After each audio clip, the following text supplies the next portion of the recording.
Pray everything good.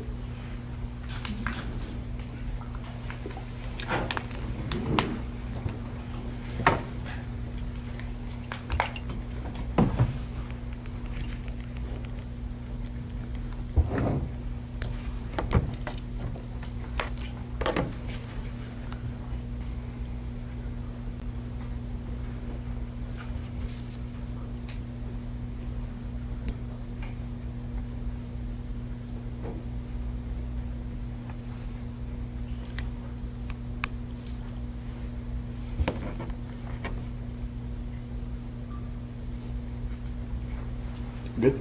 Okay. Good morning, everybody. I do want to introduce some of my key players and some of our people here in the St. Johns County Sheriff's Office. That way, if you have some questions down the road, you have it for your record. To my immediate right, your left, is going to be Director Russ Martin. Right behind me here is Director Scott Beaver. To my left is Director Skip Cole, Director Perry Hageman, and Director Tara Wilds. Off to our far left, kind of off camera here, again, is our investigative team, which is Captain Ryan Smith and Lieutenant Jeremy Russell. Of course, all the men and women that are actually working this case, and they're still working that case. Again, thank you for coming on short notice. We appreciate it. We feel like this information is important to get out. We're going to kind of regress a little bit and go backwards and kind of recap a few things from yesterday. We are going to take some questions at the end if we need to clarify a few things. I just want to kind of just backtrack where this incident occurred, when it occurred, and where it occurred. You remember yesterday at 10 hours or 10 o'clock in the morning, we received a call at our 911 communications center from Tristyn Bailey's family reporting Tristyn missing. We immediately went to work at the St. Johns County Sheriff's Office along with the community, and we verified that the last time Tristyn had been seen was last night or on Saturday night, early Sunday morning, just after midnight by her family members. Again, we went to a very extensive search, including our criminal investigation division, and also putting out everything we could think of to our media, putting out pictures of Tristyn, putting out anything we could think of. And again, that community really stepped up and got involved with us here at the St. Johns County Sheriff's Office. At about 6 p.m. last night, one of our residents actually, based on the information we were putting out, was actually out looking around his area where he lives and actually discovered what has now been verified as Tristyn Bailey's body in a wooded area. Tristyn. I apologize. Thank you for correcting me. Tristyn Bailey, and I do apologize.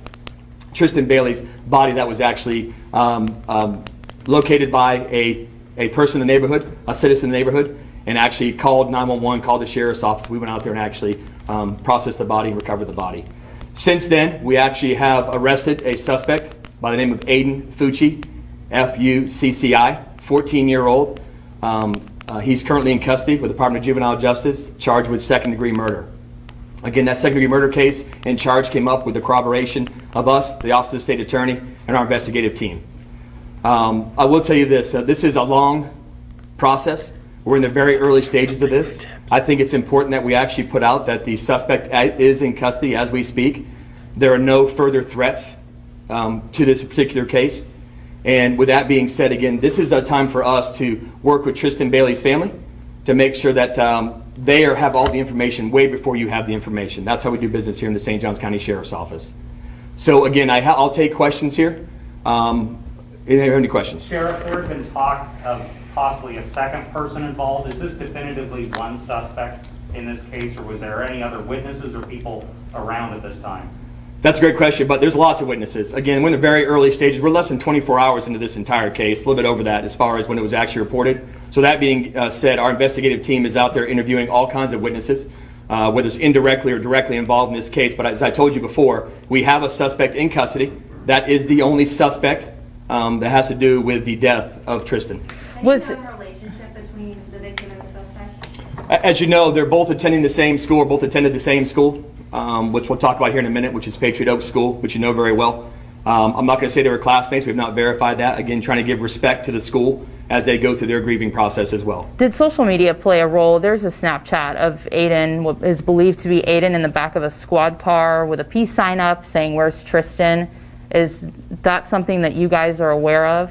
Sure, absolutely. I will tell you this, our real-time intelligence center really have captured all these videos as much as we can. We monitor it, and unfortunately with some of these things that are actually, maybe you think are detrimental to the case, actually help us in the case and actually don't actually hurt the case, because we're collecting this media, we're collecting this real-time. Again, and people have rights until they're charged with a crime. I think you all know that in this room. We heard she was in a cheer outfit. Can you say where and how she was found?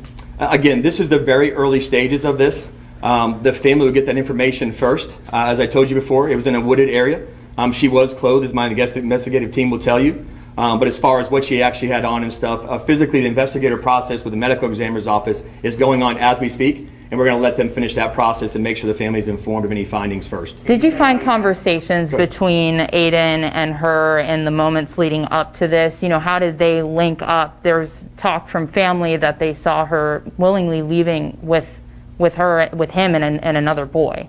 Sure. Again, I'm going to just caution all of our listeners out there today that just because it's on social media doesn't mean it's true. Our investigative team is collecting all those leads and processing those leads. And again, once we get the entire package together and her family knows first, then we will share it with you. Again, this was a day that we wanted to share with you that the suspect is under arrest. He's currently in custody with the Department of Juvenile Justice. He is charged with second-degree murder. We want to put our community at ease that we have that suspect in custody. Why second-degree murder? I'm sorry. Why Yes, ma'am. second-degree murder? That is actually a decision that was made collectively, like I talked about before, with the state attorney's office. And that's one of those cases, too. We can always increase the charge. But as we spoke of this case last night, based on the facts we have, that's given time for our investigative team to continue to build a better and better case. Can you we give don't us- stop this process just because, I'm sorry, we got cut off. We don't stop this process of this case just because the suspect was arrested. This is a long process we have to go through. There's multiple crime scenes involved here, as you know. And with that being said, again, we're going to let our Criminal Investigations Division do their due diligence and take their time and get this case right. Can you Is give the us suspect cause of facing death? Can you give us a cause of death? At this time, we're not giving the cause of death, but I will actually let Director Cole, if you want to add to that at all, let you add to it. No, there's nothing to add at this point. Their medical examiner is still conducting their investigation, and once that's concluded, we'll share that with the family, and then we'll decide on whether to share it with the media. Were any Is this weapons? suspect- So as I Any told other you before too, I'll reiterate again, they're physically in the process. This is not an easy process for the medical examiner's office. We're going to let them, again, take their time, be very thorough, dot their I's and cross the T's. It's important. We have a person charged, with a serious crime, and we have a family that's grieving the loss of a loved one, a child, a 13-year-old child. Any weapons found? Any weapons found on any of them or Again, around asking her? about weapons and clothing and stuff, we're in the very early stages. We're just over 24 hours in the beginning of this investigation. And in order for us to do some accurate interviews with a lot of people that are still out there, again, we're trying to feed off social media too as well, meaning that as we get tips, we actually follow up on the tip. But if we give all the information out there now, again, with respect to the family too as well, we're giving the answers to some of the questions that my There's investigators been need. hostility Thank and you. even threats made on social media. Can you say anything to calm the community who's very unhappy right Sure. now, and there have been threats made, accusations made, things of that nature, that you can maybe say justice is being done? Sure, absolutely. I'm glad you said that too as well. I mean, justice is being served. However, we know the community is angry. This is a very tight-knit community of St. Johns County. And there's great families out there. So they've taken this personal. So again, all we can simply do is we ask, and I'm glad you said that too as well, is that let this case go through the process and go through the system. Let us do our jobs. Let the medical examiners do their job. And let the state attorney's office prosecute this case. So I'm glad you brought that up. And please allow us time to do this. And again, let's not accuse people inaccurately. We have the suspect in custody, and we cannot bring Tristyn back. So we don't want to make this case and what it already is. It's bad enough as it is. So thank you. How the much suspect did facing any surveillance other play a charges? role in Yeah, this one question at case? a time, please. Yes, ma'am. Is the suspect facing any other charges besides second-degree murder? At this time, again, very early stages. I'm going to keep saying the same thing over again. I hate to say that to you, but again, we're in the very early stages. So at this time, he is charged with second-degree murder. And he is in custody of the Department of Juvenile Justice. Can we add charges on? Sure, that's a collaborative effort we would do with the Office of the State Attorney. Yes, ma'am. Yes, ma'am. Can you tell us anything about what they were doing before they ended up in the wooded area? And also, are you still asking for people to come forward from the community? Sure. If you still have a tip out there that can assist us in this case, we're not going to stop you at all. Matter of fact, our Criminal Investigation Division will follow up on every single tip. Again, we're trying to not release too much information because we still have tips that have not been worked. This is in the first 24, 48 hours of this investigation. These men and women have been out all night long in the Criminal Investigation Division trying to follow these leads up, and we are not done following the leads Will up he yet. be charged Sure. as an adult?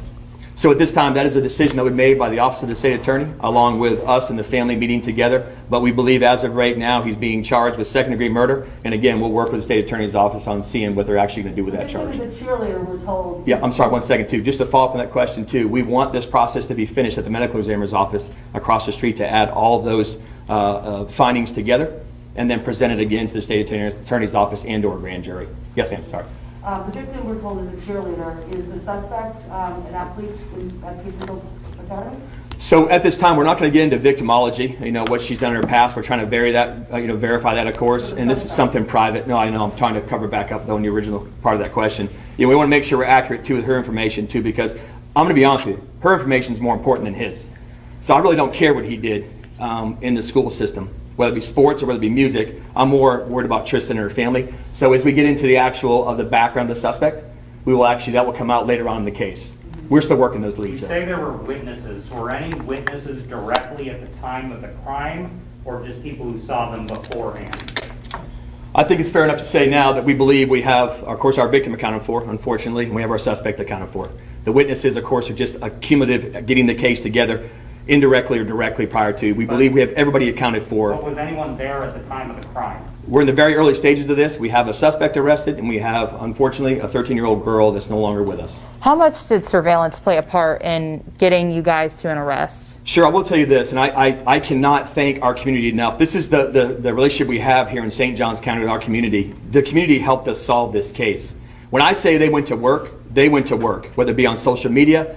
I mean, we saw moms and families yesterday walking in the wood line in clothes like church clothes yesterday. This is how passionate they were about solving this case or helping us solve this case. You all were out there last night. I saw you. You saw families lining the roads. I mean, we had an influx of people trying to donate food and people coming from other parts of the county and the state, law enforcement agencies stepping up trying to help us out. This is a community that's very tight. As you all know, the circumstances are surrounding this, of where everything's kind of at. It's relative to each other. I mean, these kids went to the same school together. This is a very tight-knit community over there. And again, I can't thank our community enough. So between social media and I call it boots on ground, they went to work. And this case was solved because a gentleman saw the information put out there and went to work looking around his immediate area where he lives at. So we can't thank him enough and thank the community enough. We'll take one more question. Are you able to tell us a little bit more about location? You said wooded area. Is it closer to Veterans Park? Is it closer to the neighborhood? How far deep into the wooded area did this person have to go to learn more? Sure, and I'm going to leave that to Director Cole if you want to answer that any further. I mean, all I could say is once we put the mass notification out, people started looking. The gentleman that lived in the subdivision was out on his normal walk and jog, and he was doing a little bit extra digging in a remote area around a pond and located it. Near the neighborhood or near the, okay. Yes. Near his neighborhood? Yes. His How did they know each other? His classmates, and they all grow up in the same neighborhood. Were there any threats Okay, to so her? we appreciate everybody coming today. I'm going to finish with this. And I hope this is not a personal attack on the media at all. I'm just going to simply tell you this. Yesterday, I asked you nicely that we pay respect to the family as they grieve. And Tristyn's family, of course, listen, I understand your job, and I respect it. And most of you know that, and you've known me a long time. However, this morning, kindergarten, K through 8th, Patriot Oaks Academy, that's 5 years old to about 14-year-old kids, were bombarded by media entering a school this morning. Some of them couldn't even get in there because there was so much media coverage out front of that school. I understand it. I respect it. But I asked you nicely to give them the opportunity to grieve. You think that 5-year-old child walking to school this morning knew what happened yesterday in Durban? Probably not. They do now because they got to go home and ask their parents what happened. Again, this school is grieving. This community is grieving. Tristyn is not coming back. They loved her in school. And we have a person charged for a murder. So I ask you again. I ask you nicely. I asked you yesterday the same thing. That you give respect to the family. In the school up there, you got a principal who's dealing with a large community of K through 8 parents and kids trying to grieve a murder.